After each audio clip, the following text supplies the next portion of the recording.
judge, Ishmael Wadi, scores the contest 97-93 for Tabiso Nkulu.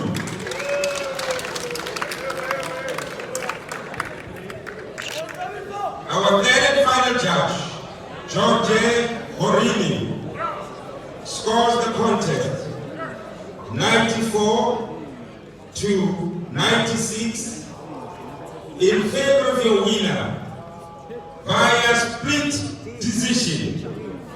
And the new WBC Silver Cruiserweight Champion,